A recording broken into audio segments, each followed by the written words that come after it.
Today, we shall discuss the next unit of first chapter in business studies. That is levels of management. ನಿರ್ವಹಣೆಯ ಹಂತಗಳು. There are 3 levels of management.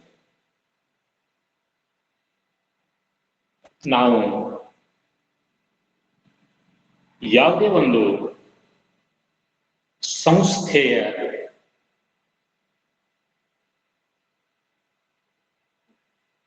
ನಿರ್ವಹಣೆಯನ್ನ ಗಮನಿಸಿದಾಗ ನಾವು 3 ಹಂತಗಳನ್ನು ಕಾಣ್ತೀವಿ. So ಈ ಹಂತಗಳನ್ನ ಯಾವ ಆಧಾರದ ಮೇಲೆ ಮಾಡಿದ್ದಾರೆ? ಆ ಒಂದು ವ್ಯವಸ್ಥೆಯಲ್ಲಿ ಅಥವಾ ಆ ಸಂಘಟನೆಯಲ್ಲಿ ಏನು ವರ್ಗ ಶ್ರೇಣಿಗಳು ಇರ್ತಾವ. ವರ್ಗ ಶ್ರೇಣಿ, ಹೆರಾರ್ಕಿ ಆಫ್ ರಿಲೇಶನ್ಶಿಪ್ ಅಂತ ಅಥವಾ ಸಂಬಂಧಗಳ ವರ್ಗ ಶ್ರೇಣಿ ಅಂತ ಹೇಳ್ತೀವಿ. ಅಲ್ಲಿ ಇರುವಂತಹ ವ್ಯಕ್ತಿಗಳು ವಹಿಸಿಕೊಂಡಿರುವಂತಹ ಜವಾಬ್ದಾರಿ, ಅವರಿಗೆ ನೀಡಿರುವಂತಹ ಅಧಿಕಾರ, ಸ್ಥಾನಮಾನ, ಅವುಗಳ ಆಧಾರದ ಮೇಲೆ ನಾವು ನಿರ್ವಹಣೆಯನ್ನ 3 ಪ್ರಕಾರವಾಗಿ ವಿಭಜನೆ ಮಾಡ್ತೀವಿ. ಒಂದನೇದು ಉನ್ನತ ನಿರ್ವಹಣೆ, ಟಾಪ್ ಮ್ಯಾನೇಜ್ಮೆಂಟ್ ಅಂತ ಹೇಳ್ತೀವಿ. ಎರಡನೇದು ಮಧ್ಯಮ ನಿರ್ವಹಣೆ, ಮಿಡ್ಲ್ ಮ್ಯಾನೇಜ್ಮೆಂಟ್ ಅಂತ ಕರಿತೀವಿ. ಇನ್ನು ಮೂರನೇದ್ದು ಮೇಲ್ವಿಚಾರಣಾ ಅಥವಾ ಕಾರ್ಯಾಚರಣೆಯ ನಿರ್ವಹಣೆ ಅಂತ ಕರಿತೀವಿ. ಸೊ ಈ 3 ಹಂತಗಳನ್ನು ನಾವು ಇಲ್ಲಿ ಡಿಸ್ಕಸ್ ಮಾಡಬೇಕಾಗಿದೆ. ನಿಮಗೆ ನಾನು ಈ ಒಂದು ಟೀಚ್ಮೆಂಟ್ ಆ್ಯಪ್ ಒಳಗೆ ಸ್ಟಡಿ ಮೆಟೀರಿಯಲ್ಸ್ ಅಂತ ಹೇಳಿ ಏನು ಇದೆಯಲ್ಲ, ಅಲ್ಲಿ ನಿಮಗೆ ನಾನು ಇದರ ಬ್ರೀಫ್ ನೋಟ್ಸ್ಗಳನ್ನು ಹಾಕ್ತೇನೆ. ಅಲ್ಲಿಂದ ನೀವು ಅದನ್ನ ಬರ್ಕೋಬಹುದು. ಜೊತೆಗೆ ನಿಮ್ಮ ವಾಟ್ಸಪ್ ಗ್ರೂಪಿಗೂ ಸಹ ಈ ಫಸ್ಟ್ ಚಾಪ್ಟರಿನ ಬ್ರೀಫ್ ನೋಟ್ಸ್ಗಳನ್ನು, ಪಾಯಿಂಟ್ಸ್ಗಳನ್ನು ಹಾಕ್ತೇನೆ. ಅದನ್ನು ನೋಡಿ ಬರ್ಕೊಳ್ಳಿ. ಅದಾದ ನಂತರ ಈ ಚಾಪ್ಟರಿನ ಮೇಲೆ ಬರುವಂತಹ 1 ಮಾರ್ಕ್ ಪ್ರಶ್ನೆ, 2 marks question, 4 marks question, 8 marks question and practical oriented questions along with ಹಾಕಿರ್ತೀನಿ. ಅದನ್ನು ನೀವು ನೋಡಿ ಬಿಡಿ. ಆದ್ರೆ ಇಲ್ಲಿ ಆನ್ಸರ್ಸ್ಗಳು, ಕೆಲವು ಆನ್ಸರ್ಸ್ಗಳು ಬಹಳ ಡಿಟೇಲ್ ಅಲ್ಲ. ಈಗ ನಿಮ್ಗೆ ಪಾಠ ಮಾಡ್ತಾ ಇದ್ದೀನಲ್ಲ, ಅದನ್ನ ಕೇಳಿ. ನಿಮ್ಗೆ ನಾನು ಶಾರ್ಟ್ ನೋಟ್ಸ್ ಕೊಟ್ಟೆನಲ್ಲ, ಅದನ್ನು ನಿಮ್ ಮುಂದ್ಗಡೆ ಇಟ್ಕೊಂಡು ನಿಮ್ಮದೇ ಆದಂತಹ ಬ್ರೀಫ್ ಉತ್ತರಗಳನ್ನ ಬರೀಲಿಕ್ಕೆ ಪ್ರಯತ್ನ ಮಾಡಿ. ಯಾಕಂದ್ರೆ ಪರೀಕ್ಷೆ ಒಳಗೆ ನಾವು ಎಷ್ಟು ಬೇಕಷ್ಟು ಬರೀಲಿಕ್ಕೆ ಬರೋದಿಲ್ಲ. ಈಗ 1 ಮಾರ್ಕಿನ ಪ್ರಶ್ನೆ ಇತ್ತು ಅಂದ್ರೆ we have to answer it either in 1 word or in 1 sentence at most. ಒಂದು ಶಬ್ದ ಅಥವಾ ವಾಕ್ಯದಲ್ಲಿ ನಾವು ಬರೀಬೇಕಾಗುತ್ತೆ. ಅದೇ ತರ 2 ಮಾರ್ಕ್ಸ್ ಕ್ವಶನ್ಸ್ ಇದ್ವು ಅಂತಂದ್ರೆ ನಾವು ಕನಿಷ್ಠ 2 ಸೆಂಟೆನ್ಸ್ ಅಥವಾ 3 ಸೆಂಟೆನ್ಸ್ ಅಷ್ಟರೊಳಗೆ ನಾವು ಮುಗಿಸ್ಬೇಕಾಗುತ್ತೆ. ಅದೇ ತರ 4 ಮಾರ್ಕ್ಸಿನ ಪ್ರಶ್ನೆಗಳು ಇದ್ವು ಅಂತಂದ್ರೆ 15ರಿಂದ 20 ಸೆಂಟೆನ್ಸ್ಗಳನ್ನ 15 ಸೆಂಟೆನ್ಸ್ ಅಷ್ಟು ಬರೆಯುವ 10 ಸೆಂಟೆನ್ಸ್ ಒಳಗೆ ನಾವು 4 ಮಾರ್ಕ್ ಪ್ರಶ್ನೆಯನ್ನ ಬರೀಬೇಕಾಗುತ್ತೆ. ಅದೇ ತರ 8 ಮಾರ್ಕ್ಸಿನ ಪ್ರಶ್ನೆಗಳು ಒಂದು 20-25 ಸೆಂಟೆನ್ಸ್ ಹೀಗಾಗಿ ಈಗ ನಾನು ನಿಮ್ಗೆ ಶಾರ್ಟ್ ನೋಟ್ಸ್ ಒಳಗೆ ಏನು ಬರೀ ಪಾಯಿಂಟ್ಸ್ ಗಳನ್ನ ಕೊಟ್ಟೆನಲ್ಲ, ಅವು ನೀವು ಬರ್ಕೊಂಡು ನೆನಪಿಟ್ಕೊಳ್ಳಿ. ಇಟ್ ಪಾಸಿಬಲ್ ಬಾಯ್ ಹಾಕೊಂಡ್ಬಿಟ್ರಿ ಪಾಯಿಂಟ್ಸ್ ಗಳನ್ನ. ಅಂದ್ರೆ ಆ ಚಾಪ್ಟರ್ ನಿಮ್ ಮೈಂಡಿಗೆ ಬಂದ ತಕ್ಷಣ ಇದ್ರೊಳಗೆ ಏನೇನು ಯೂನಿಟ್ಸ್ ಬರ್ತಾವ ಆ ಎಲ್ಲಾ ಯೂನಿಟ್ಸ್ ನಿಮ್ಗೆ ನೆನಪಿಡ್ಬೇಕು. ಆಮೇಲೆ ಪ್ರತಿಯೊಂದು ಪಾಯಿಂಟ್ಸ್, ಆ ಪಾಯಿಂಟ್ಸ್ಗಳು ನಿಮ್ಗೆ ನೆನಪಿಡ್ಬೇಕು. ಆಮೇಲೆ ನೆಕ್ಸ್ಟ್ ಪಾಯಿಂಟ್ಸ್ ನೆನಪಿದ್ದು ಅಂದ್ರೆ ನೆಕ್ಸ್ಟ್ ಬರೋದು ಎಕ್ಸ್ಪ್ಲನೇಷನ್. ಸೊ ಅದಕ್ಕಾಗಿ ನಿಮ್ಗೆ ಓದ್ಲಿಕ್ಕೆ ನೆನಪಿಟ್ಕೊಡ್ಲಿಕ್ಕೆ ಈಸಿ ಆಗಲಿ ಅಂತೇಳಿ ನಾನು ಎಲ್ಲಾ ಚಾಪ್ಟರ್ನ ಬ್ರೀಫ್ ನೋಟ್ಸ್ ಗಳನ್ನ ಟೈಪ್ ಮಾಡಿದ್ದೆ ಇತ್ತು, ಸೆಂಡ್ ಮಾಡ್ತೀನಿ. ನೀವು ಅದನ್ನ ಬರ್ಕೊಂಡು ನೆನಪಿಟ್ಕೊಳ್ಬೇಕು. ಇನ್ನು ಕ್ವಶನ್ ಆನ್ಸರ್ ಬರೆಯುವಾಗ ನೀವು ಜಸ್ಟ್ ಪಾಯಿಂಟ್ಸ್ ಗಳನ್ನ ಬರೆದ್ರೆ, in case of 4 marks or 8 marks, 4 ಮಾರ್ಕ್ಸಿನ ಪ್ರಶ್ನೆ ಇರಬಹುದು ಅಥವಾ 8 ಮಾರ್ಕ್ಸಿನ ಪ್ರಶ್ನೆ ಇರಬಹುದು. ಅಲ್ಲಿ ಕೇವಲ ನೀವು ಪಾಯಿಂಟ್ಸ್ ಗಳನ್ನ ಬರೆದ್ರೆ ನಿಮಗೆ 50% ಮಾರ್ಕ್ಸ್ ಸಿಗ್ತಾವೆ. ಸಪೋಸ್ ಕ್ವಶನ್ ಬಂತು, right any 4 importance of the management, ನಿರ್ವಹಣೆಯ ಪ್ರಾಮುಖ್ಯತೆಯನ್ನು ಸೂಚಿಸುವಂತಹ ಯಾವುದಾದ್ರೂ 4 ಪಾಯಿಂಟ್ಗಳನ್ನ ಬರೀರಿ ಅಂತ ಪ್ರಶ್ನೆ ಬಂತು.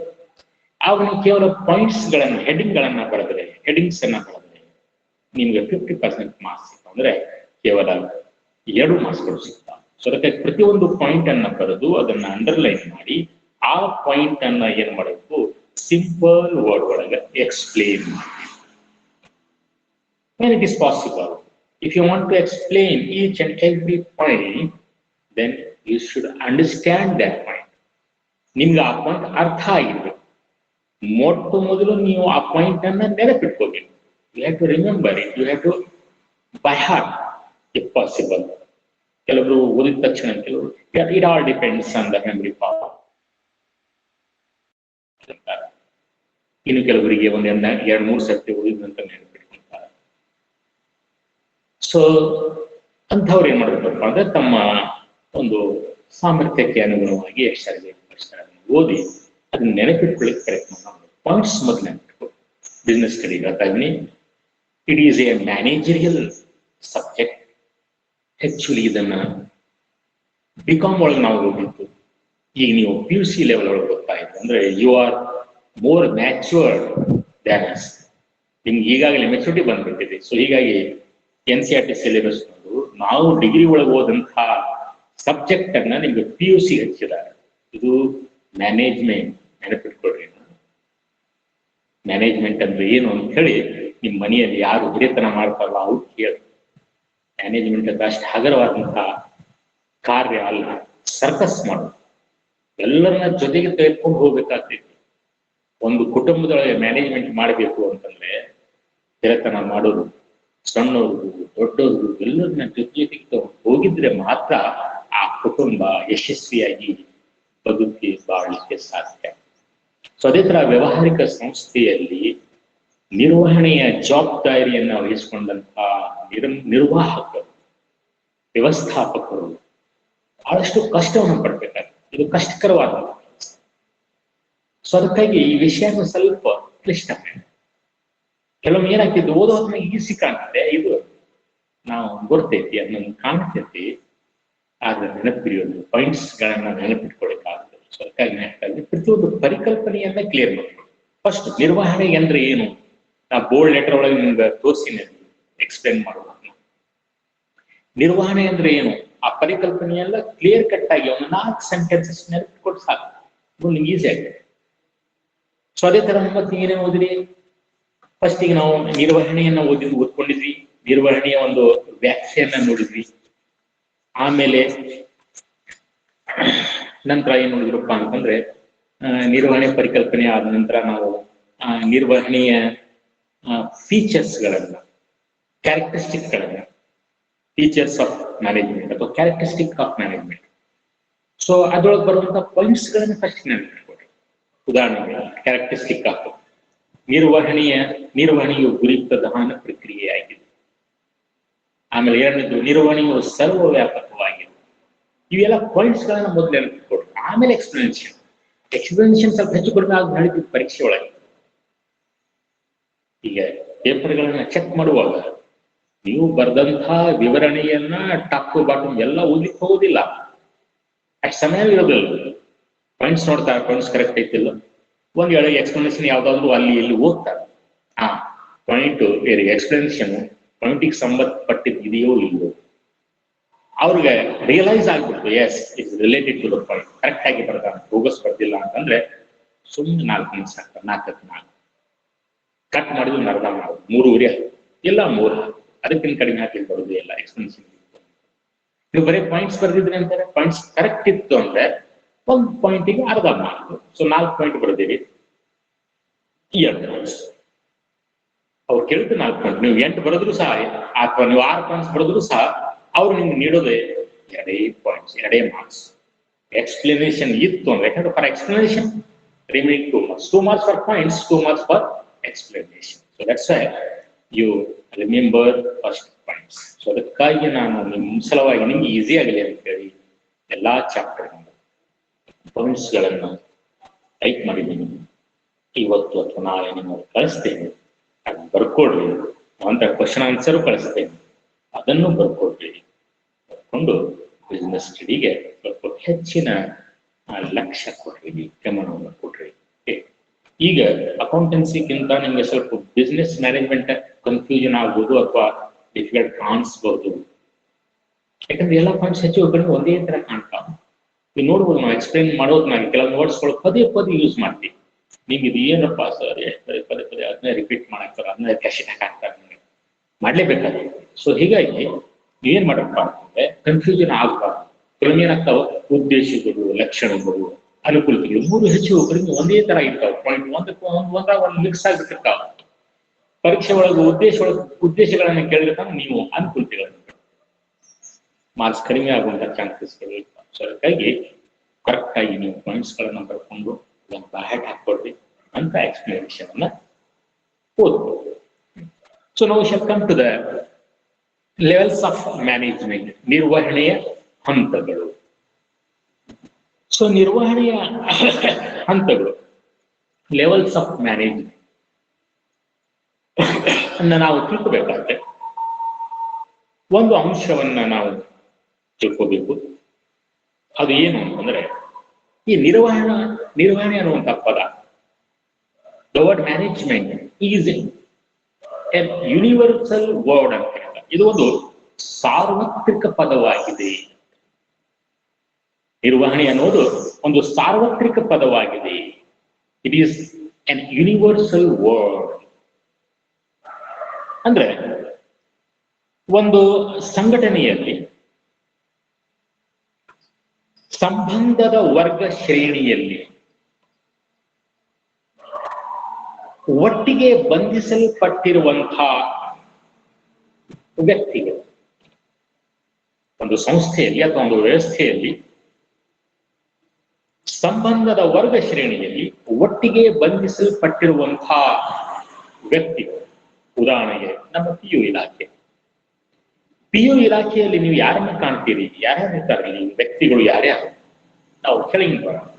P1s ಇರ್ತಾರೆ ಕಾಲೇಜೊಳಗೆ, ನಂತರ ಕ್ಲರ್ಕ್ಸ್ ಇರ್ತಾರೆ, ಅದರ ನಂತರ ಉಪನ್ಯಾಸಕರು, ಅದರ ನಂತರ ಪ್ರಾಚಾರ್ಯರು, ಜಿಲ್ಲಾ ಮಟ್ಟದಲ್ಲಿ ಉಪನಿರ್ದೇಶಕರು, ರಾಜ್ಯ ಮಟ್ಟದಲ್ಲಿ ಜಂಟಿ ನಿರ್ದೇಶಕರು ಮತ್ತು ನಿರ್ದೇಶಕರು. ಸೊ ಈ ಎಲ್ಲ ವ್ಯಕ್ತಿಗಳು ಸಂಬಂಧದ ವರ್ಗ ಶ್ರೇಣಿಯಲ್ಲಿ ಒಟ್ಟಿಗೆ ಬಂಧಿತರಾಗಿದ್ದಾರೆ, ಬಂಧಿಸಲ್ಪಟ್ಟಿದ್ದಾರೆ. ಈ ಎಲ್ಲ ವ್ಯಕ್ತಿಗಳು ನಿರ್ವಹಿಸುವಂತಹ ಕೆಲವೊಂದು ಕಾರ್ಯಗಳನ್ನು ಸೂಚಿಸುವ ಸಲುವಾಗಿ ನಾವು ನಿರ್ವಹಣೆ ಅನ್ನುವಂತಹ ಶಬ್ದವನ್ನು ಯೂಸ್ ಮಾಡ್ತೀವಿ. ಉಪನ್ಯಾಸಕರು ತಮ್ಮ ಮಟ್ಟದಲ್ಲಿ ಏನು ಕೆಲವೊಂದು ಕಾರ್ಯ, ಎಲ್ಲ ಕಾರ್ಯಗಳು ಅಲ್ಲ, ಕೆಲವೊಂದು ಕಾರ್ಯಗಳು. ಪ್ರಾಚಾರ್ಯರು ತನ್ನ ಮಟ್ಟದಲ್ಲಿ ಏನು ಕೆಲವೊಂದು ಕಾರ್ಯಗಳನ್ನು ಮಾಡ್ತಾರೆ. ಉಪನಿರ್ದೇಶಕರು ತಮ್ಮ ಮಟ್ಟದಲ್ಲಿ ಏನು ಕೆಲವೊಂದು ಕಾರ್ಯಗಳನ್ನು ಮಾಡ್ತಾರೆ. ಜಂಟಿ ನಿರ್ದೇಶಕರು ತಮ್ಮ ಮಟ್ಟದಲ್ಲಿ ಏನು ಕೆಲವೊಂದು ಕಾರ್ಯಗಳನ್ನ ಮಾಡ್ತಾರಲ್ಲ, ಆ ಕಾರ್ಯಗಳನ್ನ ಸೂಚಿಸುವ ಸಲುವಾಗಿ ಈ ನಿರ್ವಹಣೆ ಅನ್ನುವಂತಹ ಶಬ್ದವನ್ನು ಯೂಸ್ ಮಾಡ್ತಾರೆ. ಉದಾಹರಣೆಗೆ ನಮ್ಮ ಮಟ್ಟದಲ್ಲಿ ನಾವೇನ್ ಮಾಡ್ತೀವಿ, ಉಪನ್ಯಾಸಕರು ನಾವು ಇಡೀ ಒಂದು ವರ್ಷದ ವರ್ಕ್ ಪ್ಲಾನ್ ಅನ್ನ ಮಾಡ್ತೀವಿ. ಮಕ್ಕಳಿಗೆ ಬಿಸ್ನೆಸ್ ಸ್ಟಡಿ ಒಳಗೆ ಏನ್ ಕಲಿಸ್ಬೇಕು, ಅಕೌಂಟೆನ್ಸಿ ಒಳಗೆ ಏನೇನು ಕಲಿಸ್ಬೇಕು, ಎಷ್ಟು ಪೀರಿಯಡ್ಸ್ ಬೇಕಾಗ್ತಾವ, ಯಾವ ಚಾಪ್ಟರ್ನ ಎಷ್ಟು ತಾಸಿನೊಳಗೆ ಮುಗಿಸ್ಬೇಕು, ಎಲ್ಲೆಲ್ಲಿ ಹೆಚ್ಚಿನ ಒತ್ತನ್ನ ಕೊಡಬೇಕು, ಇವೆಲ್ಲ ನಾವು ವರ್ಕ್ ಪ್ಲಾನ್ ಅನ್ನ ಮಾಡ್ಕೊಳ್ತೀವಿ. ಅದಕ್ಕೆ ನಾವು ಯೋಜಿಸುವಿಕೆ ಅಂತ ಕರೀತೀವಿ. ನಂತರ ನಾವೇನ್ ಮಾಡ್ತೀವಿ, ಅದನ್ನ ಆರ್ಗನೈಸ್ ಮಾಡ್ತೀವಿ, ಸಂಘಟಿಸುವಿಕೆ. ಅಂದ್ರೆ ನಮ್ಮ ಯೋಜನೆಗಳನ್ನ ಕಾರ್ಯರೂಪದಲ್ಲಿ ತರುವ ಸಲುವಾಗಿ ಏನೇನು ಸಂಪನ್ಮೂಲಗಳು ಬೇಕು ಅವ ಎಲ್ಲವನ್ನ ನಿಯೋಜನೆ ಮಾಡ್ಕೊಳ್ತೀವಿ. ನಮ್ಗೆ ಅದಕ್ಕಾಗಿ ಕ್ಲಾಸ್ ಬೇಕು, ಬ್ಲ್ಯಾಕ್ ಬೋರ್ಡ್ ಬೇಕು, ಚಾಕ್ ಪೀಸ್ ಬೇಕು, ಏನೇನು ಮತ್ತೆ ಇತರೆ ಸಂಪನ್ಮೂಲಗಳನ್ನ ನಾವು ನಿಯೋಜನೆ ಮಾಡ್ಕೊಳ್ತೀವಿ. ಆಮೇಲೆ ಯೋಜನೆಯ ಪ್ರಕಾರ ನಾವು ಕಾರ್ಯಗಳನ್ನು ಮಾಡ್ಕೊಳ್ಳುವಂತ ಇವು ನಾವು ಮಾಡುವಂತಹ ಕೆಲವೊಂದು ಚಟುವಟಿಕೆಗಳು. ಇದರೊಳಗೆ ಕೆಲವೊಂದು ಚಟುವಟಿಕೆಗಳಿಗೆ ನಾವು ನಿರ್ವಹಣೆ, ಉದಾಹರಣೆ ಯಾವುದು, ಯೋಜಿಸುವಿಕೆ, ಪ್ಲಾನಿಂಗ್, ಇದು ನಿರ್ವಹಣೆಯ ಒಂದು ಕಾರ್ಯ, ಮುಂದೆ ಕಲಿತೇವೆ. ಸಂಘಟಿಸುವಿಕೆ, ಇದು ಸಹ ನಿರ್ವಹಣೆಯ ಒಂದು ಮುಖ್ಯವಾದಂತಹ ಕಾರ್ಯ. ಈಗ ನಾವು ಪ್ರಿನ್ಸಿಪಾಲ್ ಇದ್ದಾರೆ, ಪ್ರಾಚಾರ್ಯ, ಅವರು ತಮ್ಮ ಮಟ್ಟದಲ್ಲಿ ನಾವು ನಮ್ಮ ವಿಷಯಕ್ಕೆ ಸಂಬಂಧಪಟ್ಟಂತಹ ನಾವು ಯೋಜನೆಗಳನ್ನ ಮತ್ತು ಸಂಘಟನೆಯನ್ನ ಮಾಡ್ತಿದ್ದೀವಿ. ಇನ್ನು ಪ್ರಾಚಾರ್ಯರು, ಅವ್ರ ಕೈಯಲ್ಲಿ ಇಡೀ ಕಾಲೇಜ್ ಬರುತ್ತದೆ. ಅವರು 6 ವಿಷಯಗಳಿಗೆ ಸಂಬಂಧಪಟ್ಟಂತಹ ಯೋಜನೆಗಳನ್ನ ಮಾಡಬೇಕು. ಶೈಕ್ಷಣಿಕ ಮತ್ತು ಆಡಳಿತಾತ್ಮಕ ಅಂಶಗಳಿಗೆ ಸಂಬಂಧಪಟ್ಟ ಹಾಗೆ ಯೋಜನೆಗಳನ್ನ ಮಾಡಬೇಕಾಗ್ತದೆ. ಶೈಕ್ಷಣಿಕವಾಗಿ ನಾವು ಅಭಿವೃದ್ಧಿ ಹೊಂದುವ ಸಲುವಾಗಿ, ಸೂಕ್ಷ್ಮವಾಗಿ ಆಡಳಿತವನ್ನು ನಡೆಸುವ ಸಲುವಾಗಿ ಅವರು ಯೋಜನೆಗಳನ್ನ ಮಾಡಬೇಕಾಗ್ತದೆ. ಅವರು ಉತ್ತಮ ಮಟ್ಟದಲ್ಲಿ ಅವರು ಮಾಡ್ತಾರ. ನಂತರ ಆ ಯೋಜನೆಗಳನ್ನ ಕಾರ್ಯರೂಪದಲ್ಲಿ ತರುವ ಸಲುವಾಗಿ ಸಂಘಟನೆಯ ಕಾರ್ಯವನ್ನು ಮಾಡ್ತಾರೆ. ಏನೇನು ಸಂಪನ್ಮೂಲಗಳು ಬೇಕು, ಸಿಬ್ಬಂದಿ ಏನೇನು ಬೇಕು ಎಲ್ಲ ನೇಮಕ ಮಾಡ್ತಾರೆ. ಸಿಬ್ಬಂದಿ ನಿರ್ವಹಣೆ ಅಂತ ಕರಿತೀವಿ. ಅದನ್ನ ನಾವು ಮಾಡ್ಲಿಕ್ಕೆ ಹೋಗುದಿಲ್ಲ, ಸಿಬ್ಬಂದಿ ನಿಮ್ಗೆ ಅವಶ್ಯಕತೆ ಇಲ್ಲ. ಪ್ರಾಚಾರ್ಯರಾದವರು ಸಿಬ್ಬಂದಿ ನಿರ್ವಹಣೆಯನ್ನು ಮಾಡಬೇಕಾಗ್ತದೆ. ಬಿಫೋರ್ ಲಾಸ್ಟ್ ಇಯರ್ ನಮ್ಮಲ್ಲಿ ಕನ್ನಡ ಲೆಕ್ಚರ್ ಇದ್ದರು, ರಿಟೈರ್ ಆದ್ರು, ಅವಾಗ ಪೋಸ್ಟ್ ಖಾಲಿ ಆದ್ರು. ಪ್ರಾಚಾರ್ಯರಾದವರು ಅಲ್ಲಿ ಇಲ್ಲಿ ತಿರುಗಾಡಿ ಒಬ್ಬ ಪಾರ್ಟ್ ಟೈಮ್ ಲೆಕ್ಚರ್ ತಂದು ಅಪಾಯಿಂಟ್ ಮಾಡ್ತಾರೆ. ಯಾಕಂದ್ರೆ it is his look out, ಅವ್ರ ಜವಾಬ್ದಾರಿ. ಅಷ್ಟೇ ಮುಗುದಿಲ್ಲ, ಮತ್ತೇನ್ ಮಾಡ್ತಾರ ಅವರು, ಸಮಯಕ್ಕೆ ನಮಗೆ ಮಾರ್ಗದರ್ಶನವನ್ನು ನೀಡ್ತಾರೆ, ಡೈರೆಕ್ಷನ್ ಅನ್ನ ಕೊಡ್ತಾರೆ ಮತ್ತು ಇಡೀ ಸಂಸ್ಥೆಯ ಚಟುವಟಿಕೆಯನ್ನ ನಿಯಂತ್ರಣ ಮಾಡ್ತಾರೆ. ಸೊ ಹಾಗಾದ್ರೆ ಏನೇನು ಮಾಡಿದ್ರು ಅವರು, ಯೋಜನೆಗಳನ್ನ ಮಾಡಿದ್ರು, ಸಂಘಟಿಸುವಿಕೆಯನ್ನ ಮಾಡಿದ್ರು, ಸಿಬ್ಬಂದಿ ನಿರ್ವಹಣೆಯನ್ನ ಮಾಡಿದ್ರು, ನಿರ್ದೇಶಿಸುವಿಕೆ ಮಾಡಿದ್ರು, ನಿಯಂತ್ರಿಸುವಿಕೆ ಮಾಡಿದ್ರು. ಈ 5 ಕಾರ್ಯಗಳು nothing but management. These are the functions of the management. ಅದೇ ತರ ಜಿಲ್ಲಾ ಮಟ್ಟದಲ್ಲಿ ಇರುವಂತಹ DDPಗಳು ತಮ್ಮ ಮಟ್ಟದಲ್ಲಿ ಮಾಡ್ತಾರೆ. ಇಡೀ ಜಿಲ್ಲೆಯ ಎಲ್ಲಾ ಕಾಲೇಜುಗಳು ಅವ್ರ ವ್ಯಾಪ್ತಿಯಲ್ಲಿ ಬರ್ತಾವೆ. ಎಲ್ಲಾ ಇಡೀ ಜಿಲ್ಲೆಯ ಕಾಲೇಜುಗಳಿಗೆ ಸಂಬಂಧಪಟ್ಟ ಹಾಗೆ ಶೈಕ್ಷಣಿಕ ಅಭಿವೃದ್ಧಿ ಮತ್ತು ಆಡಳಿತಾತ್ಮಕ ಸೂಕ್ಷ್ಮತೆಯ ಸಲುವಾಗಿ ಅವರು ಯೋಜನೆಗಳನ್ನ ಮಾಡ್ತಾರೆ. ಅದೇ ತರ ನಿರ್ದೇಶಕರು ರಾಜ್ಯ ಮಟ್ಟದಲ್ಲಿ. ಸೊ ಹೀಗೆ ಈ ಒಂದು ವ್ಯವಸ್ಥೆಯಲ್ಲಿ, ಈ ಒಂದು ಸಂಸ್ಥೆಯಲ್ಲಿ ವರ್ಗ ಶ್ರೇಣಿಯಲ್ಲಿ ಬಂಧಿಸಲ್ಪಟ್ಟಿರುವಂತಹ ವ್ಯಕ್ತಿಗಳು ನಿರ್ವಹಿಸುವಂತಹ ಕೆಲವು ಕಾರ್ಯಗಳು ಏನಂದ್ರೆ ಆ ಕಾರ್ಯಗಳನ್ನು ಸೂಚಿಸುವ ಸಲುವಾಗಿ ನಾವು ನಿರ್ವಹಣೆ ಅನ್ನುವಂಥ ಶಬ್ದವನ್ನು ಯೂಸ್ ಮಾಡ್ತೀವಿ. ಸೊ ಅದಕ್ಕಾಗಿ ನಿರ್ವಹಣೆಯು ಸಾರ್ವತ್ರಿಕ ಪದವಾಗಿದೆ. ಸೊ ಅದಕ್ಕೂ ಮೊದಲು ಈ ಒಂದು ವರ್ಗ ಶ್ರೇಣಿ ಅನ್ನುವಂತಹ ಶಬ್ದವನ್ನು ನಾನು ಪದೇ ಯೂಸ್ ಮಾಡ್ತಾ ಇದ್ದೀನಿ. ಸೊ ಅದು ನಿಮ್ಗೆ ಇನ್ನು ಕ್ಲಿಯರ್ ಆಗಿರ್ಲಿಕ್ಕಿಲ್ಲ ಅಂತ ಕಾಣಿಸ್ತದೆ. ಸೊ ಅದಕ್ಕಾಗಿ ವರ್ಗ ಶ್ರೇಣಿ ಅಂದ್ರೆ ಏನು, ಅದಕ್ಕೆ ನಾವು ಇಂಗ್ಲಿಷ್ ಒಳಗೆ ಏನ್ ಕರಿತೀವಿ ಅಂದ್ರೆ ಹೆರಾರ್ಚಿ ಅಂತ,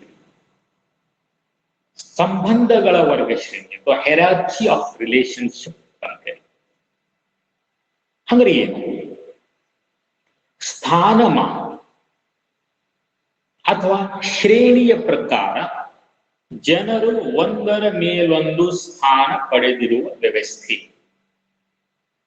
ಸ್ಥಾನಮಾನದ ಪ್ರಕಾರ ಅಥವಾ ಶ್ರೇಣಿಯ ಆಧಾರದಂತೆ ಒಂದು ವ್ಯವಸ್ಥೆಯಲ್ಲಿ ಜನರು ಒಂದರ ಮೇಲೊಂದು ಸ್ಥಾನವನ್ನು ಪಡೆದಿರುವ. ಉದಾಹರಣೆ, ನಮ್ಮ ಕಾಲೇಜು ನಾವು ಉಪನ್ಯಾಸಕರು, ನಾವು ಕೆಳ ಹಂತದಲ್ಲಿ ಬರ್ತೀವಿ. ನಮ್ಮ ಮೇಲಿನ ಹಂತದಲ್ಲಿ ಬರೋರು ಯಾರು? ಪ್ರಾಚಾರ್ಯ.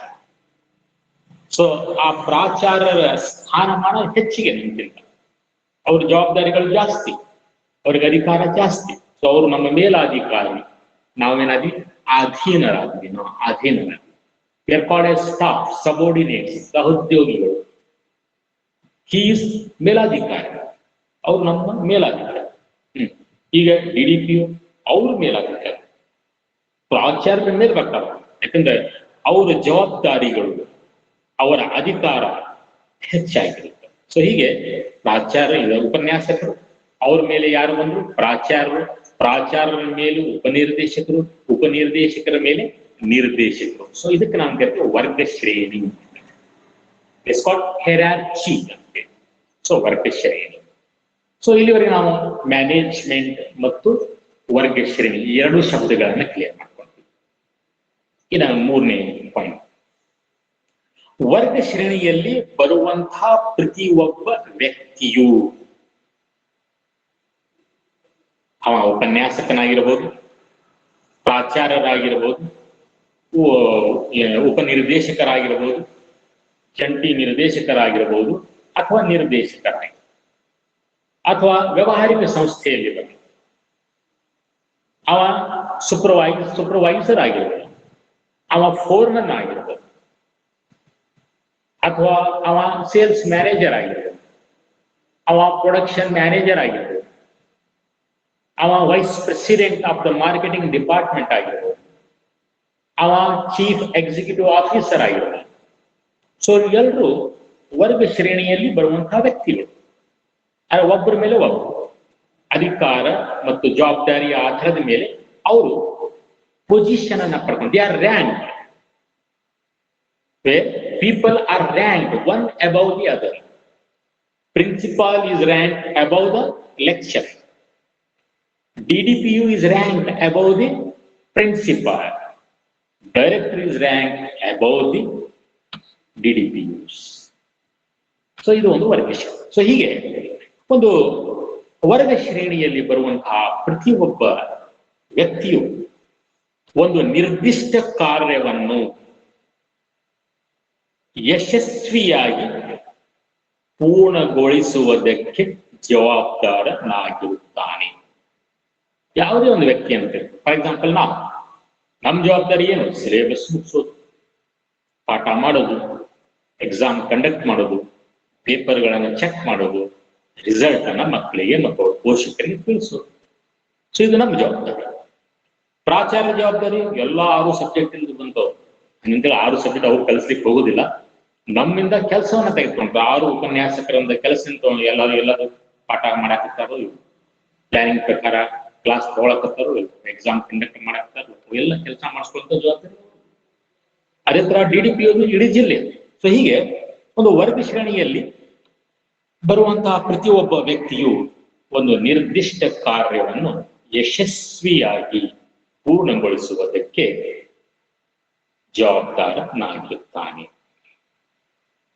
ಇನ್ನ ಈ ಜವಾಬ್ದಾರಿಗಳನ್ನ ಸಮರ್ಥವಾಗಿ ಪೂರೈಸುವ ಸಲುವಾಗಿ ಅವರಿಗೆ ನಿರ್ದಿಷ್ಟ ಪ್ರಮಾಣದ ಅಧಿಕಾರ ಅಥವಾ ನಿರ್ಧಾರಗಳನ್ನ ತೆಗೆದುಕೊಳ್ಳುವಂತ ಹಕ್ಕನ್ನು ನೀಡಲಾಗುತ್ತದೆ.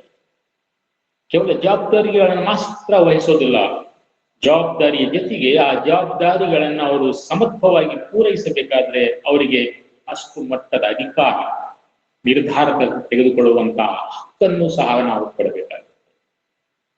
ಅಡ್ಮಿಷನ್ ಮಾಡಿಕೊಳ್ಳುವಂತಹ ಅಧಿಕಾರ ಪ್ರಾಚಾರ್ಯರಿಗೆ ನೀಡಲಾಗಿದೆ. ನೀವು ಅಡ್ಮಿಷನ್ಗೆ ಬಂದಾಗ ಸರ್ ನಾನು ಡೈರೆಕ್ಟರ್ ಕೇಳ್ತೀನಿ ಅಂತ ಅವ್ರು ಫೋನ್ ಹಚ್ಚಲಿಕ್ಕೆ ಹೋಗುದಿಲ್ಲ. ಸರ್ ಇಂಥವ್ರು ಬಂದಾರ ನಾನು ಅಡ್ಮಿಷನ್ ತಗೊಳ್ಳೇಬೇಡ, ಶ್ವೇತಾ ಬಂದಾಳ ಅಡ್ಮಿಷನ್ ತಗೊಳ್ಳೇಬೇಡ ಅಂತ ಕೇಳಲಿಕ್ಕೆ ಹೋಗುದಿಲ್ಲ. ಅವರಿಗೆ ಅಧಿಕಾರವನ್ನು ಕೊಟ್ಟಿದ್ದಾರೆ.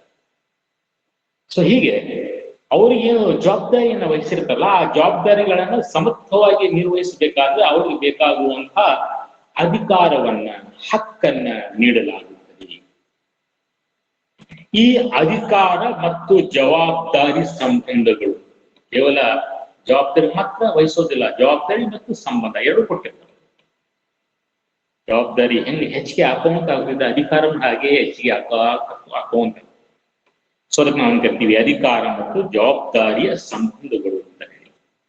With the relation of the authority and responsibility ಅಂತ ಕರಿತೀವಿ. ಜವಾಬ್ದಾರಿ ಮತ್ತು ಅಧಿಕಾರದ ಸಂಬಂಧಗಳು. ಸೊ ಈ ಒಂದು ಅಧಿಕಾರ ಮತ್ತು ಜವಾಬ್ದಾರಿ ಸಂಬಂಧಗಳು ವ್ಯಕ್ತಿಗಳನ್ನ ಮೇಲಾಧಿಕಾರಿ ಮತ್ತು ಅಧೀನರೆಂದು ಬಂಧಿಸುತ್ತದೆ. ಸೊ ನಾವು ಒಂದು ಸಂಸ್ಥೆಯಲ್ಲಿ ಇವ ಮೇಲಾಧಿಕಾರಿ, ಇವ ಅಧೀನ ಅಂತ ಯಾವ ಆಧಾರದ ಮೇಲೆ ಹೇಳ್ತೀವಿ? ಅವರು ಹೊಂದಿರುವಂತಹ ಜವಾಬ್ದಾರಿ, ಅವರ ಮೇಲಿರುವಂತಹ ಜವಾಬ್ದಾರಿ, ಅವರು ಹೊಂದಿರುವಂತಹ ಅಧಿಕಾರದ ಆಧಾರದ ಮೇಲೆ. ಈಗ ನಮ್ಮ ಕಾಲೇಜ್ ಒಳಗೆ ಮೇಲಾಧಿಕಾರಿ ಯಾರು? ಪ್ರಾಚಾರ್ಯ. ನಾವೆಲ್ಲ ಅಧೀನ. ಸೊ ಹೀಗೆ ಈ ಒಂದು ಜವಾಬ್ದಾರಿ ಮತ್ತು ಅಧಿಕಾರದ ಸಂಬಂಧಗಳು ವ್ಯಕ್ತಿಗಳನ್ನ ಮೇಲಾಧಿಕಾರಿ ಮತ್ತು ಅಧೀನರೆಂದು ಬಂಧಿಸುತ್ತದೆ. ಈ ಅಧಿಕಾರ ಜವಾಬ್ದಾರಿ ಆಮೇಲೆ ಇದು ಈ ಒಂದು ವ್ಯವಸ್ಥೆ ಸಂಘಟನೆಯಲ್ಲಿ ವಿವಿಧ ಹಂತಗಳಿಗೆ ಎಡೆ ಮಾಡಿಕೊಡುತ್ತದೆ. ಸೊ ಇದರಿಂದ ಸಂಘಟನೆಗಳಲ್ಲಿ ಲೆವೆಲ್ಸ್ ಹುಟ್ಕೊಂತಾವ್, ಲೆವೆಲ್ಸ್ ಆಫ್ ಮ್ಯಾನೇಜ್ಮೆಂಟ್. ಯಾರಿಗೆ ಅಧಿಕಾರ ಜಾಸ್ತಿ ಇದೆಯೋ, ಜವಾಬ್ದಾರಿ ಜಾಸ್ತಿ ಇದೆಯೋ ಅವರು ಉನ್ನತ ಹಂತದಲ್ಲಿ ಬರ್ತಾರೆ. ಯಾರಿಗೆ ಅದಕ್ಕಿಂತ ಸ್ವಲ್ಪ ಕಡಿಮೆ ಇದೆ ಅವರು ಮಧ್ಯಮ ಹಂತದಲ್ಲಿ ಬರ್ತಾರೆ. ಇನ್ನು ಯಾರಿಗೆ ತೀರಾ ಕಡಿಮೆ ಅಧಿಕಾರ ಮತ್ತು ತೀರಾ ಕಡಿಮೆ ಜವಾಬ್ದಾರಿ ಇದೆಯೋ ಅವರು ಕೆಳ ಹಂತದಲ್ಲಿ ಬರ್ತಾರೆ. ಸೊ ಈ ರೀತಿಯಾಗಿ ಸಂಘಟನೆಯಲ್ಲಿ ವಿವಿಧ ಹಂತಗಳಿಗೆ ಇದು ಎಡೆ ಮಾಡಿ ಕೊಟ್ಟಿದೆ ಅಂತ. ಇನ್ನು ನಮ್ಮ ವ್ಯಾವಹಾರಿಕ ಸಂಸ್ಥೆಗಳಲ್ಲಿ ನಾನು ಈಗಾಗಲೇ ಹೇಳಿದ್ದೆ 3 ಹಂತಗಳು ಬರ್ತಾವೆ. ಸೊ ಮೊದಲನೇ ಹಂತ ಯಾವ್ದ್ರಪ್ಪ ಅಂತಂದ್ರೆ ಉನ್ನತ ನಿರ್ವಹಣೆಯ ಹಂತ. ಅದಕ್ಕೆ ನಾವು ಟಾಪ್ ಮ್ಯಾನೇಜ್ಮೆಂಟ್ ಅಂತ ಹೇಳ್ತೀವಿ. ಟಾಪ್ ಮ್ಯಾನೇಜ್ಮೆಂಟ್ ಲೆವೆಲ್, ಉನ್ನತ ನಿರ್ವಹಣೆಯ ಹಂತ. ಸೊ ಇಲ್ಲಿ ಅತ್ಯಂತ ಹಿರಿಯ ಕಾರ್ಯನಿರ್ವಾಹಕರು ಬರ್ತಾರೆ ಈ ಒಂದು ಹಂತದಲ್ಲಿ, ಅಥವಾ ಈ ಒಂದು ಹಂತವು ಅತ್ಯಂತ ಉನ್ನತ ಕಾರ್ಯನಿರ್ವಾಹಕರನ್ನ ಒಳಗೊಂಡಿದೆ. Top managers. It includes the top managers of the organisation. They may be called by different names. ಬೇರೆ ಬೇರೆ ಸಂಸ್ಥೆಗಳಲ್ಲಿ ಬೇರೆ ಬೇರೆ ಹೆಸರಿಂದ ಅವರನ್ನ ಕರಿಬಹುದು. ಕೆಲವೊಂದು ಕಡೆ ಪ್ರೆಸಿಡೆಂಟ್, ವೈಸ್ ಪ್ರೆಸಿಡೆಂಟ್ ಅಂತ ಕರಿಬಹುದು, ಕೆಲವೊಂದು ಕಡೆ ಚೀಫ್ ಎಕ್ಸಿಕ್ಯೂಟಿವ್ ಆಫೀಸರ್ ಅಂತ ಕರಿಬಹುದು.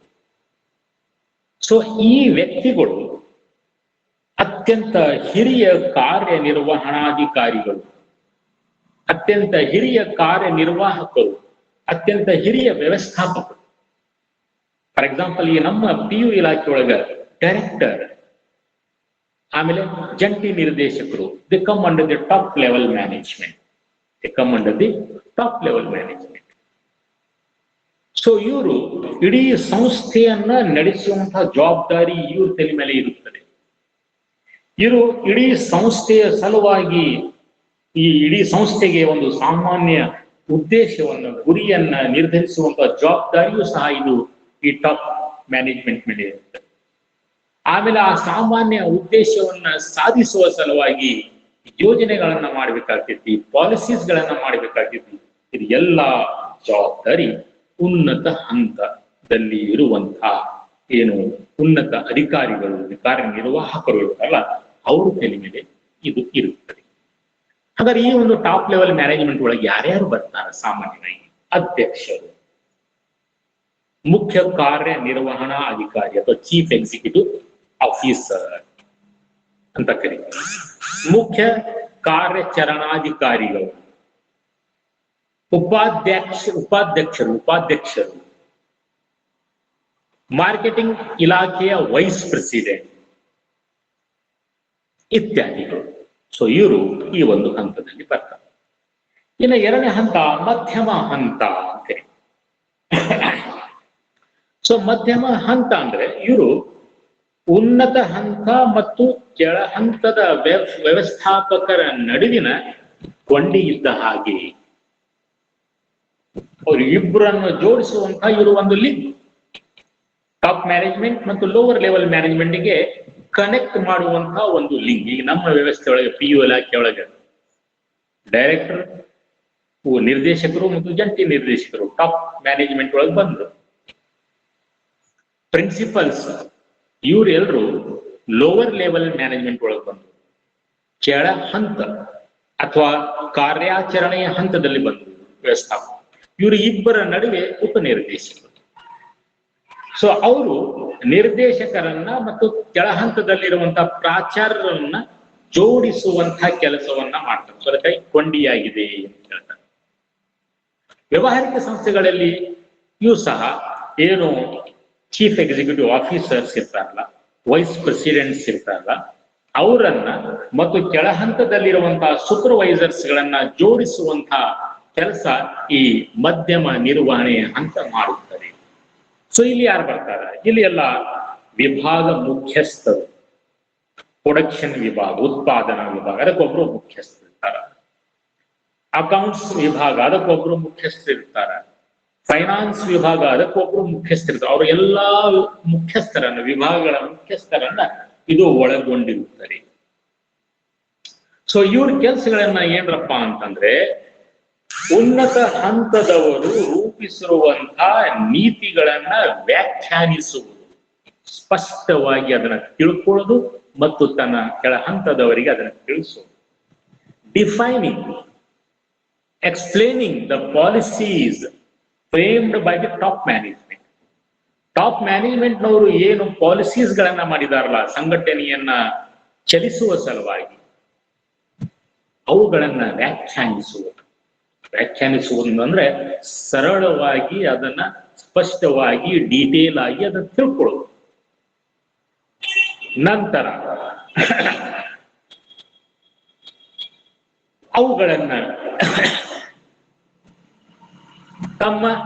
ಅವುಗಳನ್ನ ಕಾರ್ಯಗತ ರೂಪದಲ್ಲಿ ತರುವ ಸಲುವಾಗಿ ಏನು ಪಾಲಿಸೀಸ್ಗಳನ್ನ, ಯೋಜನೆಗಳನ್ನ ಮೇಲಿನ ಹಂತದವರು ನಿರೂಪಣೆಯನ್ನ ಮಾಡಿದಾರ, ರೂಪಿಸಿದಾರಲ್ಲ, ಅವುಗಳನ್ನ ಕಾರ್ಯರೂಪದಲ್ಲಿ ತರುವ ಸಲುವಾಗಿ ಅವಶ್ಯಕ ಸಿಬ್ಬಂದಿಯನ್ನು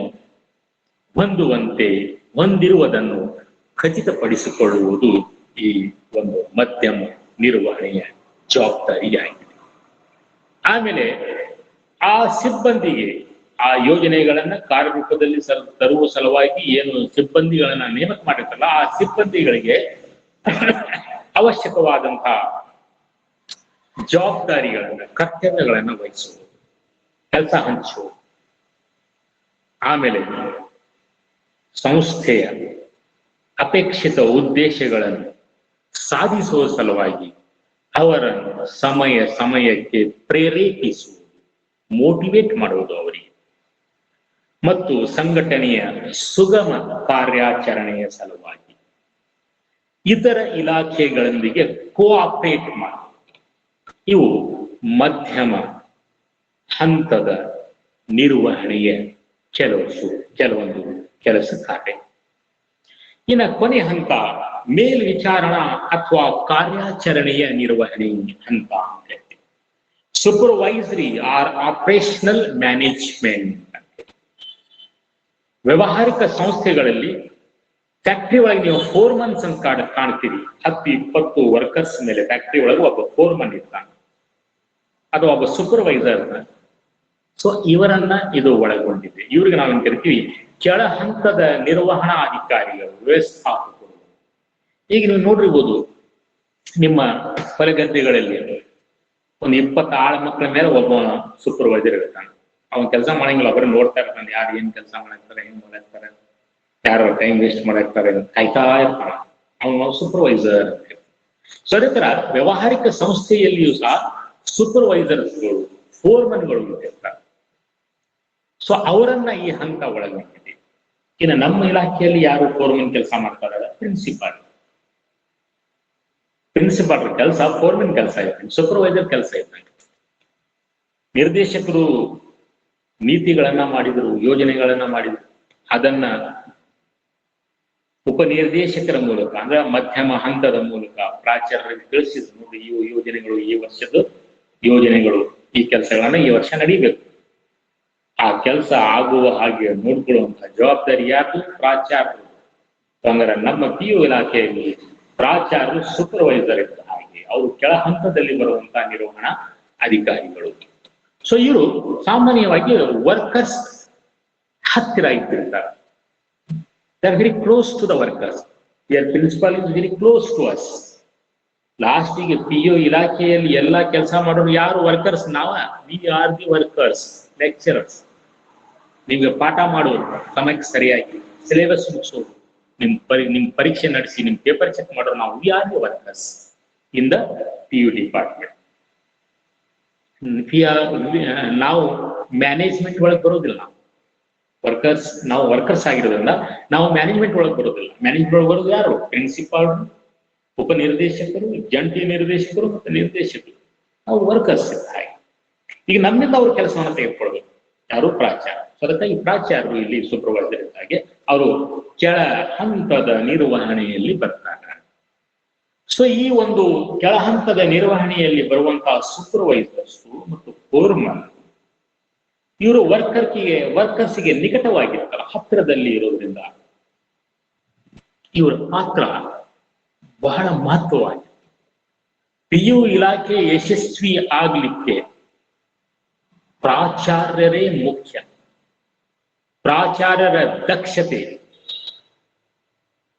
ನಿಷ್ಠೆ, ಇದರ ಮೇಲೆ ಇಲಾಖೆಯ ಯಶಸ್ಸು ಅವಲಂಬನೆಯಾಗಿದೆ. ಅದೇ ತರ ವ್ಯಾವಹಾರಿಕ ಸಂಸ್ಥೆಯಲ್ಲಿ ಆ ವ್ಯಾವಹಾರಿಕ ಸಂಸ್ಥೆಯು ಯಶಸ್ವಿ ಆಗ್ಬೇಕಾದ್ರೆ ಎಲ್ಲ ಈ ಕೆಳ ಹಂತದ ನಿರ್ವಹಣೆಯಲ್ಲಿರುವಂತಹ ಸೂಪರ್ವೈಸರ್ಸ್ ಮತ್ತು ಫೋರ್ಮನ್ ಕೈಯಲ್ಲಿ ಇದೆ. ಯಾಕಂದ್ರೆ they are very close to the workers. They are responsible to get the work done from the workers. If there is no supervision, if there is no foreman, no worker will do the work. ಆಮೇಲೆ ಒಂದು ಸಂಸ್ಥೆಯಲ್ಲಿ ಉತ್ಪಾದನೆ ಆಗುವಂತಹ ಉತ್ಪನ್ನಗಳ ಗುಣಮಟ್ಟ, ಆಮೇಲೆ ಉತ್ಪಾದಕತೆ, wastage ಕಡಿಮೆ ಮಾಡುವುದು, ದಕ್ಷತೆಯನ್ನ ಹೆಚ್ಚಿಸುವುದು, ಇವೆಲ್ಲ ವರ್ಕರ್ಸ್ ಮೇಲೆ ಡಿಪೆಂಡ್ ಆಗಿದೆ, ಅವರ ವರ್ಕರ್ಸ್ ಮೇಲೆ ಅವಲಂಬನೆಯಾಗಿದೆ. ಹಾಗಾದರೆ ವರ್ಕರ್ಸ್ ಅನ್ನ ಹತ್ತಿರದಿಂದ ನಾವು ಮ್ಯಾನೇಜ್ ಅನ್ನ ಮಾಡಬೇಕು. ಆ ಕೆಲಸ ಯಾರು ಮಾಡ್ತಾರೆ? ಈ ಸೂಪರ್ವೈಸರ್ಸ್ ಅಥವಾ ಫೋರ್ಮನ್. ಸೊ ಹೀಗಾಗಿ ಸೂಪರ್ವೈಸರ್ ಮತ್ತು ಫೋರ್ಮನ್ ಏನದಲ್ಲ, ಅವರ ಅಧಿಕಾರ ಜವಾಬ್ದಾರಿ ಬಹಳ ಸೀಮಿತವಾಗಿರುತ್ತೆ. ಏನು ಮಧ್ಯಮ ಹಂತದ ನಿರ್ವಹಣಾಧಿಕಾರಿಗಳು ಅವ್ರಿಗೆ ಸೂಚನೆಯನ್ನ ಕೊಡ್ತಾರ, ಆ ಸೂಚನೆಯನ್ನ ವರ್ಕರ್ಸಿಗೆ ಮುಗಿಸೋದು, ಕಾರ್ಮಿಕರಿಗೆ ಮುಗಿಸೋದು, ಅವರಿಂದ ಕೆಲಸವನ್ನ ತೆಗೆದುಕೊಳ್ಳೋದು, ಅವರು ಸರಿಯಾಗಿ ಕೆಲಸ ಮಾಡಾಕ್ತಾರೆ ಇಲ್ಲೋ ಅಂತೇಳಿ ನೋಡೋದು, ಕೆಲಸವನ್ನ ಪಡ್ಕೊಳ್ಳೋದು. ಇಷ್ಟೇ ಕೆಲಸ. ಅದು ಬಹಳ important. It's very important. If there is no principals in any college, no lecture will take the class. Director ಅಲ್ಲಿ ಕುಂತು ಏನ್ ಮಾಡ್ಲಿಕ್ಕೆ ಆಗೋದಿಲ್ಲ. That's why supervisor's role is very important in the success of the organization. Though they come in the lower levels of the management, ಅವರು ಕೆಳ ಹಂತದಲ್ಲಿ ಬಂದರೂ ಸಹ ಅವರ ಪಾತ್ರ ಅತಿ ಮುಖ್ಯವಾಗಿದೆ. ಯೋಜನೆಗಳು ಕಾರ್ಯರೂಪದಲ್ಲಿ ಬರಬೇಕಾದ್ರೆ ಅವರೇ ಮುಖ್ಯ. ಹೀಗೆ ಒಂದು ನಿರ್ವಹಣೆಯನ್ನ ನಾವು 3 ಹಂತಗಳನ್ನಾಗಿ ವರ್ಗೀಕರಣ ಮಾಡ್ತೀವಿ. ಇನ್ನು ನೆಕ್ಸ್ಟ್ ಬರೋಣ, ನಿರ್ವಹಣೆಯ ಕಾರ್ಯಗಳು, ಫಂಕ್ಷನ್ಸ್ ಆಫ್ ಮ್ಯಾನೇಜ್ಮೆಂಟ್. ಇದು ನಾನು ಇಲ್ಲಿ ಬ್ರೀಫ್ ಆಗಿ ಹೇಳ್ತೇನೆ, ಯಾಕಂದ್ರೆ ಮುಂದೆ ಒಂದೊಂದು ಫಂಕ್ಷನ್ ಮೇಲೆ ಒಂದೊಂದು ಚಾಪ್ಟರ್ ಇದೆ. ಸೊ ಅದಕ್ಕಾಗಿ ಇಲ್ಲಿ ಬರೀ ಜಸ್ಟ್ ಮೀನಿಂಗ್, ಕಾನ್ಸೆಪ್ಟ್ಸ್ ಅನ್ನ. There are 5 important functions of the management. ನಿರ್ವಹಣೆಯ 5 ಮುಖ್ಯವಾದಂತಹ ಕಾರ್ಯಗಳು ಯಾವುವು? ಒಂದನೇದು ಯೋಜಿಸುವಿಕೆ, ಪ್ಲಾನಿಂಗ್. ಎರಡನೇದು ಯಾವುದು? ಆರ್ಗನೈಸಿಂಗ್, ಸಂಘಟಿಸುವಿಕೆ. ಮೂರನೇದು ಯಾವುದು? ಸ್ಟಾಫಿಂಗ್, ಸಿಬ್ಬಂದಿ ನಿರ್ವಹಣೆ. ನಾಲ್ಕನೇದು ಯಾವುದು? ಡೈರೆಕ್ಟಿಂಗ್. ಐದನೇದು ಯಾವುದು? Controlling. So these are the 5 functions of the management. ನಿಮ್ಗೆ ಇದರ ಮೇಲೆ 8 ಮಾರ್ಕ್ಸಿನ ಪ್ರಶ್ನೆ ಈ ವರ್ಷ ಕೇಳಿದ್ರು. ಏನ್ರಿ ಬರೀ 5 ಪಾಯಿಂಟ್ಸ್ ಅದ, ಅವಾಗ 8 ಮಾರ್ಕ್ಸ್. 5 ಪಾಯಿಂಟ್ಸ್ ಇದ್ರು ಸಹ ನೀವು 5 ಪಾಯಿಂಟ್ಸ್ಗಳನ್ನು ಪಡೆದು ಎಕ್ಸ್ಪ್ಲೇನ್ ಮಾಡಿದ್ರೆ ನೀವು 8 ಮಾರ್ಕ್ಸ್ ಸಿಗ್ತಾವೆ. 5 ಪಾಯಿಂಟ್ಸಿಗೆ 5 ಮಾರ್ಕ್ಸ್ ಇಡ್ಬೋದು, 3 ಮಾರ್ಕ್ಸ್ ಎಕ್ಸ್ಪ್ಲನೇಷನ್ ಇಡ್ಬೋದು. ಅಥವಾ 5 ಪಾಯಿಂಟ್ ಬರೋದ್ರು ನಿಮ್ಗೆ 4 ಮಾರ್ಕ್ಸ್ ಪಾಯಿಂಟ್ ಸಲುವಾಗಿ ಹೆಡ್ಡಿಂಗ್ ಸಲುವಾಗಿ ಅಂದ್ರೆ ನೀವು ಜಸ್ಟ್ ಬರೆಯಲ್ಲಿ ಪ್ಲಾನಿಂಗ್, ಯೋಜಿಸುವಿಕೆ, ಸಂಘಟಿಸುವಿಕೆ, ಆಮೇಲೆ ಸಿಬ್ಬಂದಿ ನಿರ್ವಹಣೆ, ನಿರ್ದೇಶಿಸುವಿಕೆ, ನಿಯಂತ್ರಿಸುವಿಕೆ ಅಂತ ಬರೆದು ಬಂದ್ರಿ ಅಂದ್ರೆ 8 ಮಾರ್ಕ್ಸ್ ಪ್ರಶ್ನೆಗೆ 3 ಮಾರ್ಕ್ಸ್ ಕೊಡ್ತೇವೆ. ಅದ ಬಹಳ ಅಂದ್ರೆ ಸ್ವಲ್ಪ ಉದಾರಿ ಇದ್ದ, ದೊಡ್ಡ ಮನಸ್ಸು ಇದ್ದ ಅಂತಂದ್ರೆ 4 ಮಾರ್ಕ್ಸ್ ಕೊಡ್ತೇವೆ. 8 ಮಾರ್ಕ್ಸ್ ಅಂತೂ ಸಿಗುತ್ತೆ. 8 ಮಾರ್ಕ್ಸ್ ನಾವು ಪಡಿಬೇಕಾದ್ರೆ ಪ್ರತಿ ಒಂದು ಕಾರ್ಯವನ್ನು ಸಂಕ್ಷಿಪ್ತವಾಗಿ ಮುಂದೆ ನೀವು ಚಾಪ್ಟರ್ ಒಳಗೆ ಡಿಟೇಲ್ ಆಗಿ ತಿಳಿದ್ರೆ ಅಷ್ಟೆಲ್ಲ ಬರೆಯೋ ಅವಶ್ಯಕತೆ ಇಲ್ಲ. ಇಲ್ಲಿ ಜಸ್ಟ್ ಅದರ ಅರ್ಥ ಬ್ರೀಫ್ ಆಗಿ ಬರೋದ್ರೆ ಸಾಕು, ನಿಮ್ಗೆ 8 ಮಾರ್ಕ್ಸ್ ಸಿಗುವಂತ ಚಾನ್ಸಸ್ಗಳು ಇರ್ತಾವೆ. ಸೊ ಅದಕ್ಕಾಗಿ ಇದು ಈಸಿ ಕ್ವಶನ್, ಎಕ್ಸ್ಪೆಕ್ಟೆಡ್ ಕ್ವಶನ್, ನೆನಪು ಇಟ್ಕೊಡ್ರಿ, ತಿಳ್ಕೊಳ್ಳಿ ಪ್ರಯತ್ನ ಮಾಡಿ. So there are 5 functions of the mind. 5 ಮುಖ್ಯವಾದಂತಹ ಕಾರ್ಯಗಳು ನಿರ್ವಹಣೆ. ಮೊದಲನೇದು ಅದರೊಳಗೆ ಪ್ಲಾನಿಂಗ್, ಯೋಜಿಸುವಿಕೆ. It is the first function of the management. Management starts with the planning. Planning ಇಲ್ಲ ಅಂತಂದ್ರೆ there is no need of any other functions of the management. ಇತರೆ ಕಾರ್ಯಗಳು ಅದು ಅವಶ್ಯಕತೆ ಇಲ್ಲ. ಸೊ ಅದಕ್ಕೆ ಇದು ಇಟ್ ಇಸ್ ಎ ಬೇಸ್, ತಳಹದಿ ಮ್ಯಾನೇಜ್ಮೆಂಟ್ ಅಂತ ಹೇಳಿದ್ವಿ. Management starts from the planning. So ಹೀಗಾಗಿ it is a basic function of the management. ಮೂಲ ಕಾರ್ಯ ಅಂದ್ರೆ ಪ್ಲಾನಿಂಗ್ ಅಂದ್ರೆ ಏನು? Very simple. ನಾವು ಡೀಟೇಲ್ ಆಗಿ ಮುಂದೆ ಹೋಗ್ತೀವಿ. ಪ್ಲಾನಿಂಗ್ ಅಂದ್ರೆ ಏನಪ್ಪ ಅಂದ್ರೆ ಏನನ್ನು ಮಾಡಬೇಕು, ಅದನ್ನ ಯಾರು ಮಾಡಬೇಕು ಎಂಬುದನ್ನ ಮುಂಚಿತವಾಗಿ ನಿರ್ಧರಿಸುವ ಕಾರ್ಯವಾಗಿದೆ.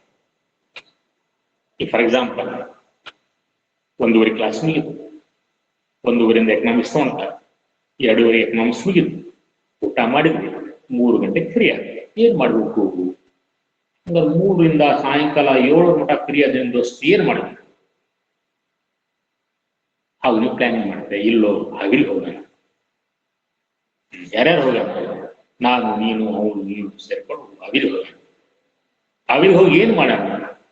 ಫಿಲ್ಮ್ ನೋಡೋಣ. ಫಿಲ್ಮ್ ನೋಡಿ ಏನ್ ಮಾಡೋಣ? ದೋಸೆ ತಿನ್ನೋಣ. ದೋಸೆ ತಿಂದು ಏನ್ ಮಾಡೋಣ? ಮತ್ತೆ ಮನೆಗೆ ವಾಪಸ್ ಬರೋಣ. ಸೊ ಹೀಗೆ ಏನನ್ನು ಮಾಡಬೇಕು, ಅದನ್ನ ಯಾರು ಮಾಡಬೇಕು, ಇನ್ನು ಕೆಲವೊಮ್ಮೆ ಹೇಗೆ ಮಾಡಬೇಕು, ಯಾವಾಗ ಮಾಡಬೇಕು, ಇವು ಎಲ್ಲವನ್ನ ಅಡ್ವಾನ್ಸ್ ಆಗಿ ನಿರ್ಧಾರ ಮಾಡುವುದಕ್ಕೆ ನಾವು ಯೋಜಿಸುವಿಕೆ. ಸೊ ಇದು ಮೊದಲನೇ ಕಾರ್ಯ.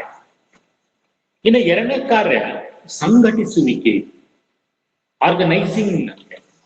ಕೇವಲ ಯೋಜನೆಗಳನ್ನ ಮಾಡಿ ಕುಂತ್ರೆ ಅಲ್ಲ, ಯೋಜನೆಗಳನ್ನ ರೂಪಿಸಿ ನಾವು ಕುಂತ್ರೆ ಆಗುವುದಿಲ್ಲ. ನಮ್ಮ ಉದ್ದೇಶಗಳನ್ನ ಸಾಧಿಸಬೇಕಾದ್ರೆ ಆ ಉದ್ದೇಶಗಳ ಅಡಿಯಲ್ಲಿ ನಾವು ಯೋಜನೆಗಳನ್ನ ಮಾಡಿರ್ತೀವಿ.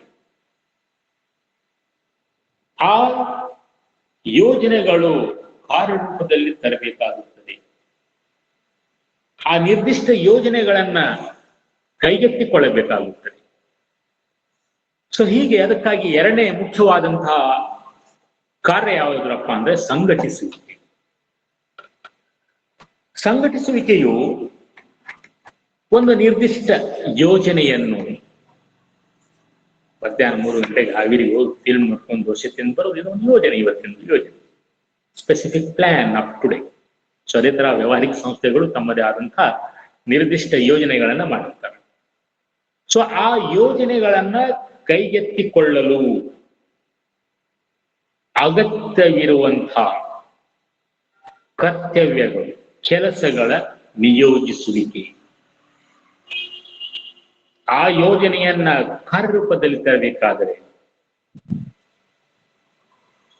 ಏನೇನು ಕೆಲಸಗಳನ್ನ ಮಾಡಬೇಕು, ಏನೇನು ವರ್ಕ್ ಅನ್ನ ಮಾಡಬೇಕು, ಆ ವರ್ಕ್ ಅನ್ನ ಅಥವಾ ಆ ಕರ್ತವ್ಯಗಳನ್ನ ಹಂಚೋದು. ಆಮೇಲೆ ಕೆಲಸಗಳನ್ನ ಒಗ್ಗೂಡಿಸುವುದು.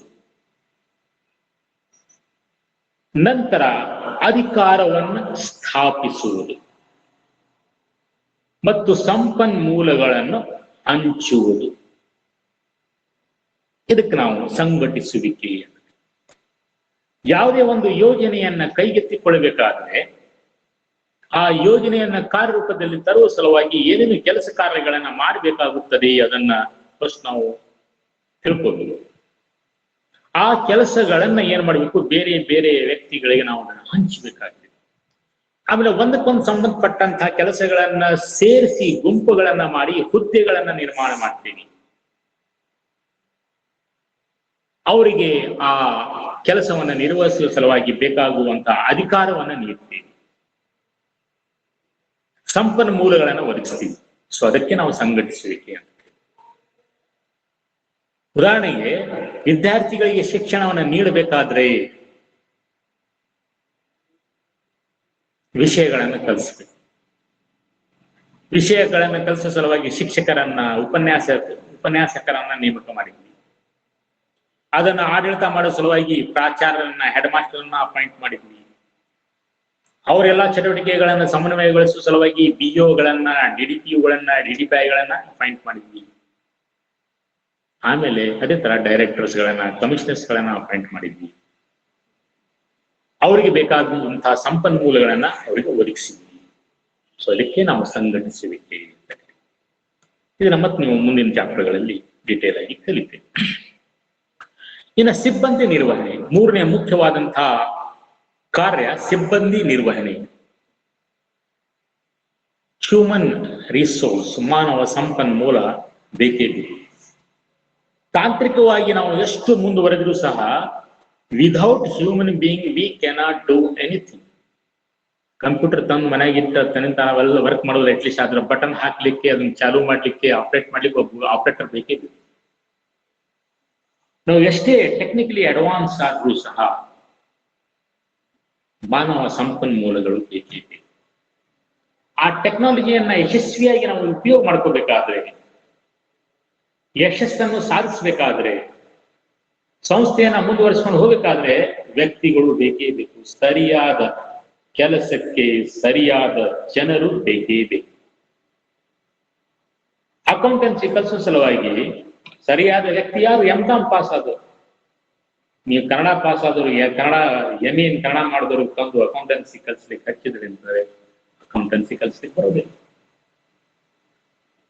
ಇನ್ನ M.Com ಪಾಸ್ ಆದವರಿಗೆ ಕನ್ನಡ ಕಲಿಸ್ಲಿಕ್ಕೆ ಹಚ್ಚಿದ್ವಿ ಅಂತಾರೆ, ಅವ್ರು ಕನ್ನಡ ಕಲಿಸ್ಲಿಕ್ಕೆ ಬರೋದಿಲ್ಲ. ಅಂದ್ರೆ ಏನ್ ಮಾಡಬೇಕು?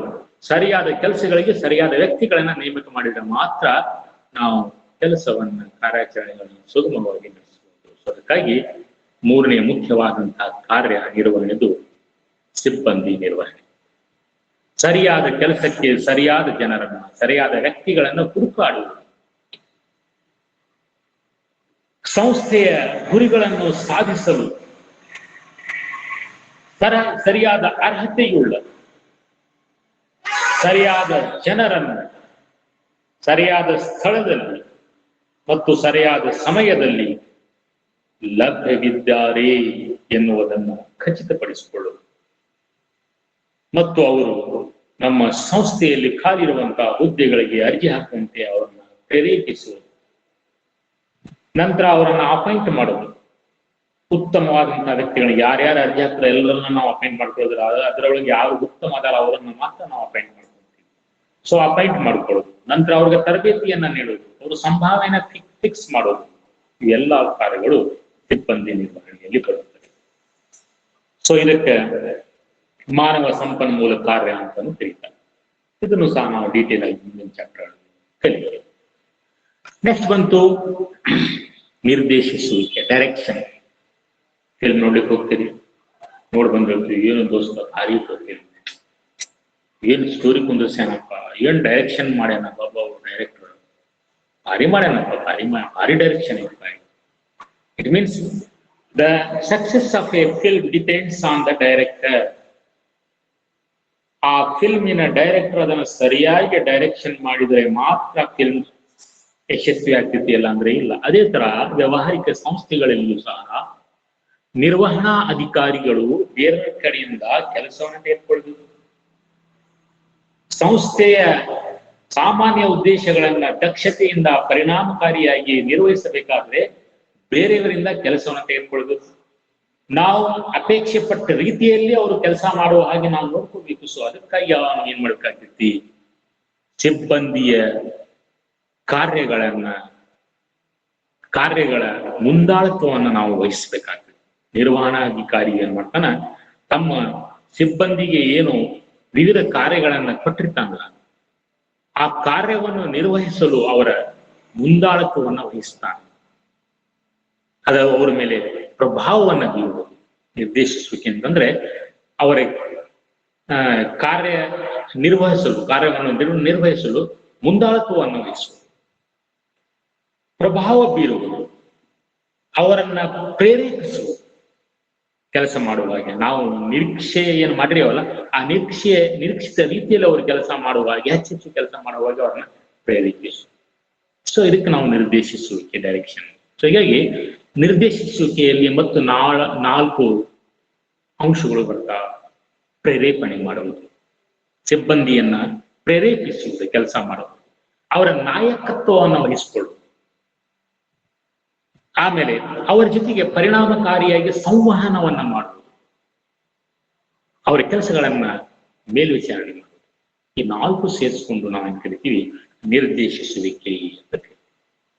ಇನ್ನು ಕೊನೆಗೆ ಬಂತು ನಿಯಂತ್ರಿಸುವಿಕೆ, ಕಂಟ್ರೋಲಿಂಗ್ ಅಂತ ಕರಿತೀವಿ.